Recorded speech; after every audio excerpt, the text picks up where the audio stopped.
So welcome to the workshop today. And so today we're going to introduce you some, popular online presentation tools because as we know, presentation are an important way to deliver content to students in your online classes. Whether you're thinking about making a lecture to explain the concept or theories or short videos to provide students with the weekly overview and discussion summaries, or making presentation as a way of student assessment in your online class. A big consideration for you would be to determine, how can you effectively deliver your content, and what are the tools available for you to choose at USI. So in the following time, I'm going to work you through several popular online presentation tools and their primary uses. And we hope by the end of the workshop, you can get a better idea for choosing the right tool to serve your online teaching needs.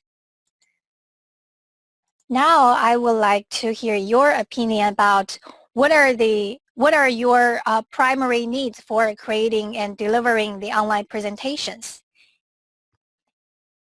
Anybody would like to speak out? Okay, Alex? I would like to put in some different media, I think. I think that's something that's useful. Yeah, that's a cool feature to create a more content-rich presentation for students. Anything else? Laura? No. I guess I have to see it and then I kind of can figure out what I want. I still don't know what I want. Yeah, that's understandable. Mm-hmm. So here are the answers that we might get from most of the faculty. We would always like to get some tool that can carry rich content. It might be good to be, at the same time to be visually appealing and easy to use. And we would prefer something that can mimic the face-to-face class, have the same level of students' engagement or interaction. And also in some situations, we might want to, encourage students' creativity and easy collaboration. So those are the things we might want to keep in mind, and we can revisit them later. So the first tool I'm going to introduce is Panopto, which is an online lecture capture tool. It provides faculty with the easiest way to record lectures in either small classrooms or large lecture halls. So what it does is it can capture your in-class lecture as well as the slides on your screen. And also it has the feature to allow students to take notes while watching your lecture recording. I think it works best if you are currently teaching the face-to-face version class and you only have, limited time for course development. Because with Panopto, you don't have to go through, the recording process again for the online version. You can just start with what you have already. Something, special notes to be mindful of is that it might require a little bit editing during the post-production stage to break the long video into smaller sections, because the recording from the face-to-face classes are usually long, and then if you can think about your last experience of watching a 45 minutes or longer video lecture online, it can be very passive, and people tend to lose their focus and attention after the first 15 minutes. If this will be something you're interested in, you can just, contact the IT department by sending email to it.usi.edu to set up the classroom. And then you're ready to go for your recording. Now I'm going to, okay. Any questions?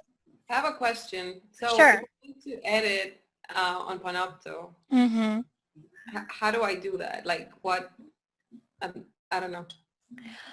I think the Panopto has the editor. Like once you're done with the recording, it has the editing option for you to do some basic edits, like cutting or something like that. But I never tried that before. So Okay. So it comes with its own editing tool. yeah. Okay. Thank you. You're welcome. And I'm thinking of if you have some special needs for your recording, maybe you can, after you produce the video, you can also import it to other, more professional editing tool and then get that, a better quality. Perfect. Okay, so here is an example of how your Panopto lecture recording will look like from a student's perspective. So at the top left corner, we'll show, a lecture will show his talking head, and then the main screen will be the PowerPoint. And then at the bottom, you can see a thumbnail view of all the slides. And then students can click on each slide to either go back or, skip some content as they need it. And then right here, it will provide you a table of content. And then sometimes if the presenter upload captions, you can also view that as the video goes. So in the middle of the search bar, students can search the keywords on the PowerPoints or any notes they took before. So this is a very neat feature, because you can have a little bit more student involvement during the viewing experience. So there might be some other situation where you are teaching a class that involves a lot of student discussion and presentation, and you might be wondering how can you create the same level of interaction in an online environment, because your students won't be online at the same time. So to address that issue, we usually recommend Voicethread to faculty at USI. Some of you might already use that before. It's basically an online presentation plus discussion tool, and it will allow you to embed multimedia, PDF, readings, images, YouTube video, music, podcast, anything you can think of. Usually, it will convert your uploads into a slide format, and then once you are done with the upload, you can add voiceover or video to each slide. And then students can, when they view the presentation, they can, join the discussion by typing or, make a video of themselves.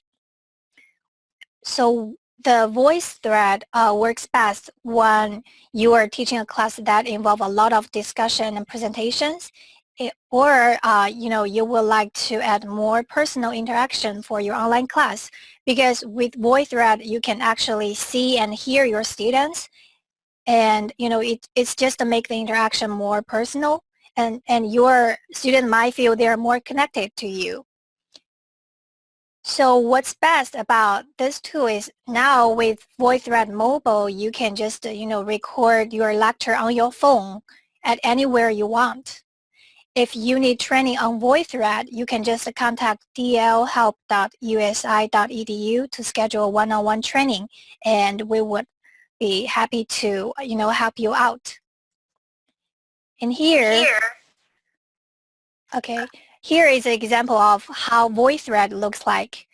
In the center of the screen, you can upload, all your contents. It could be an image or anything, videos, podcasts, and then on the side of the screen, it's just people commenting on that content. You can have a discussion centered on the main content, and then if you want to view the discussion, you can just simply, click on the avatar to see or hear their feedback.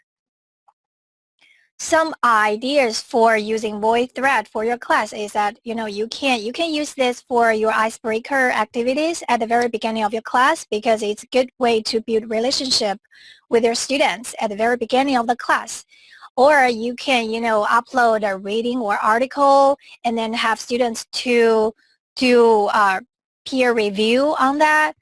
Other examples could be Okay, I see Laura is raising hands. Okay, but Could you say your question one more time? I'm thinking just finish what you were saying, and I have Mm-hmm. additional comments. Okay. Where was I? And then also it's a great tool for students' presentation if you have that component in your online class. So next tool is Prezi, because if this is prepared for someone who are looking for a more creativity component. Basically, it's the Prezi is a presentation tool that can help you, transform the static presentation into a more engaging one that, can tell a story.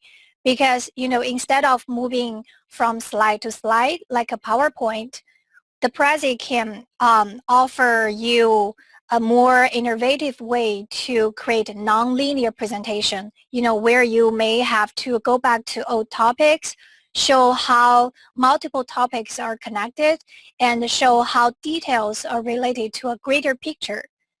Because of this, your students might be more engaged with the content.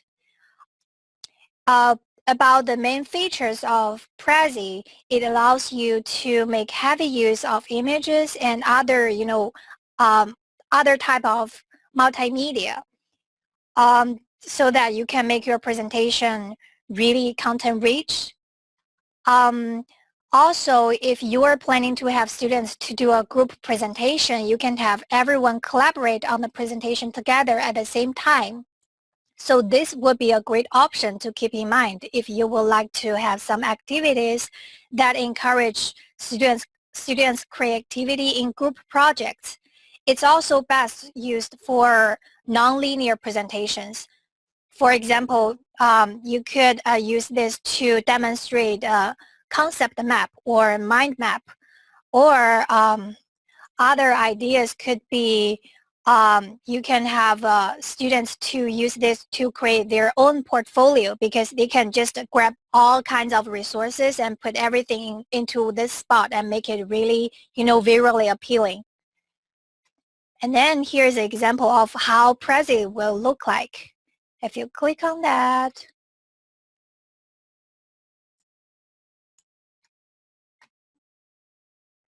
okay, Yuhan, do you know why your screen is blinking? blanking. Yeah, I don't know if that's just me or you all see the screen blinking. I see it too. That's Zoom. It's like desktop captures like that.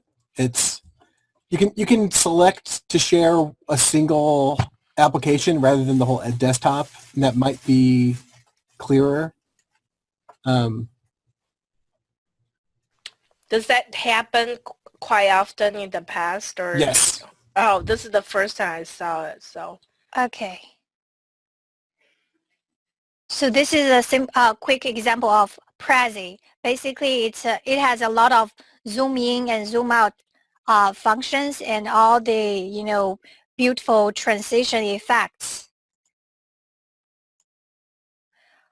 Well, while it looks really good, I do have to mention that for beginners it takes a little bit practice to be more really creative and proficient with this tool. So this is about Prezi. I have a question. Sure. Can you insert audio with the Prezi? Yes, you can. You can insert all kinds of multimedia, like readings, PDF documents, audio, video, and web link, all these kinds of things. I think Thank that's you. one of the main differences between Voicethread and Prezi, because Mm-hmm. with a Voicethread, you can upload videos, but you can Mm-hmm. not, embed it. But with Prezi, you can embed it and have I believe, I might be wrong, I think hyperlinks too. Mm-hmm. So that it makes it a little bit, I don't know, it's just different interactivity, different. Yeah.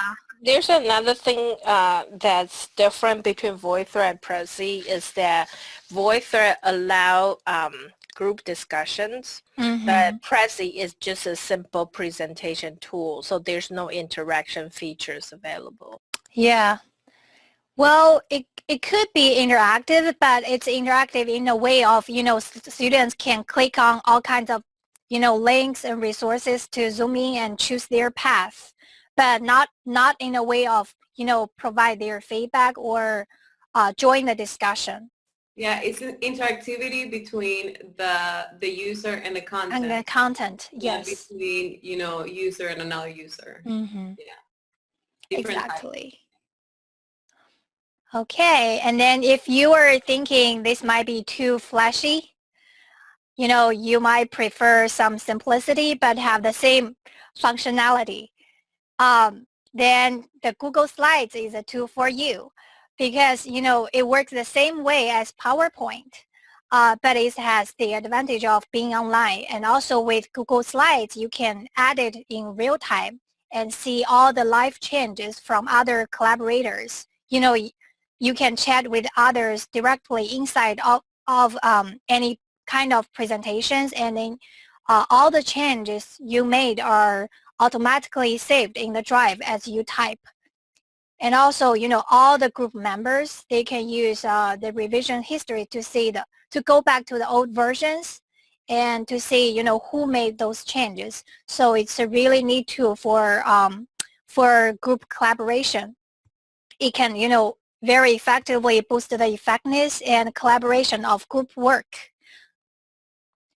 And then how does that look like? This is a screen capture of Google Slide. Basically, the interface and layout is very similar to PowerPoint. So if you are already familiar with that, you don't have to worry about, how to, get started with this tool. You don't have to worry about, spending time practicing with it at the very beginning.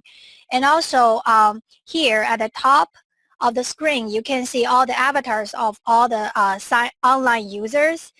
And in the middle of the screen, there, like for this picture, you can see two cursors. That means you have actually, it has two users, editing on the document at the same time. So it's really cool. You can see people typing in real time.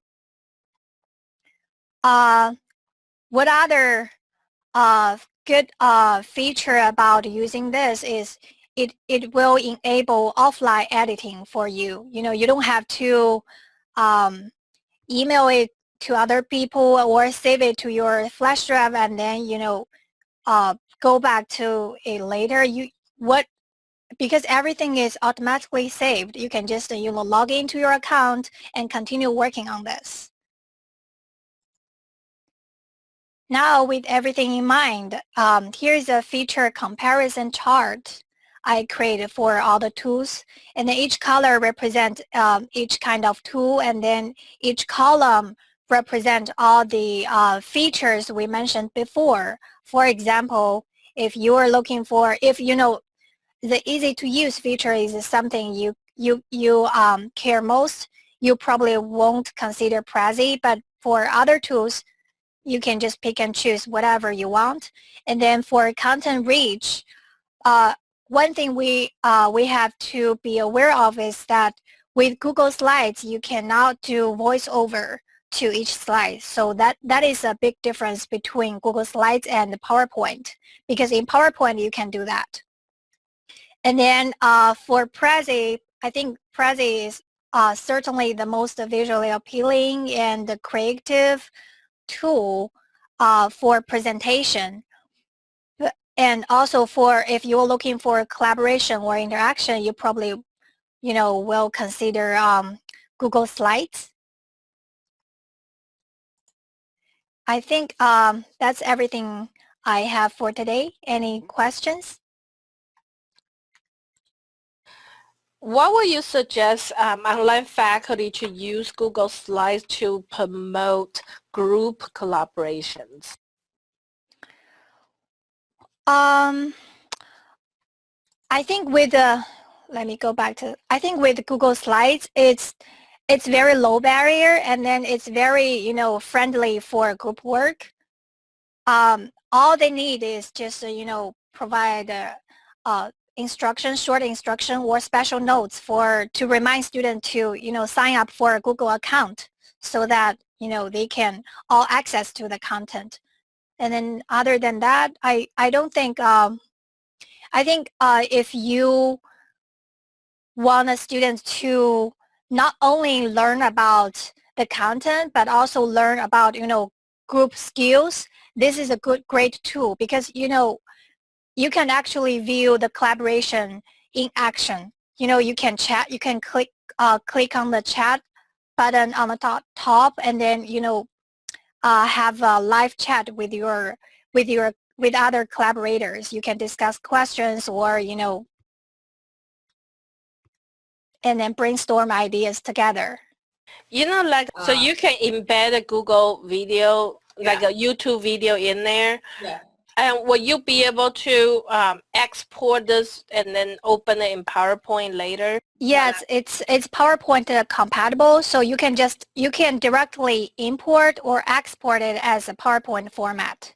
Sometimes the formatting might be a little bit messy, but it's not like a huge difference.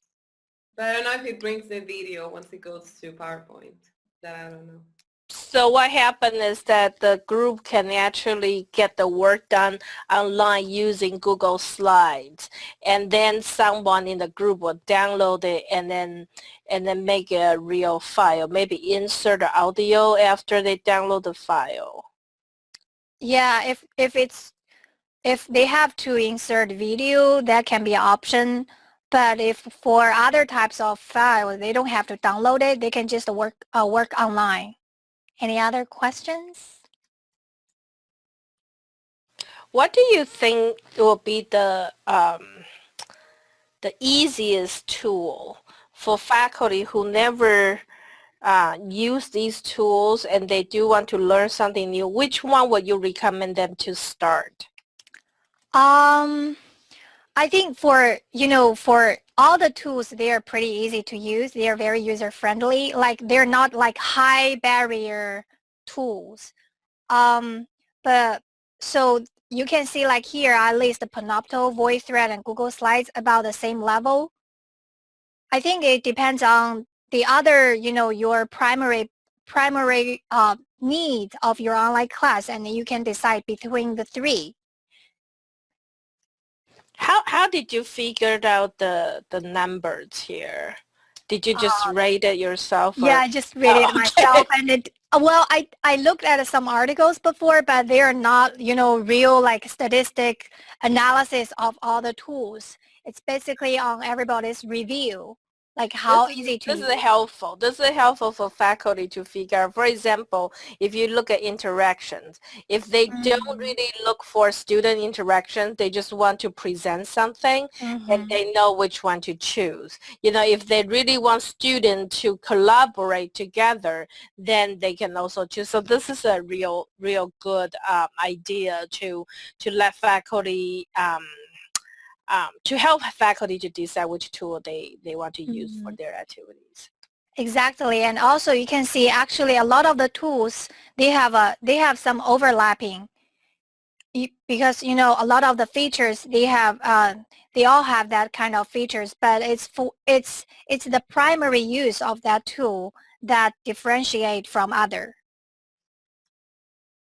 For example, for Prezi, if you look at the green bar, I think it's most, it's best used for content-rich presentation, which is, visually appealing or encourage a lot of creativity.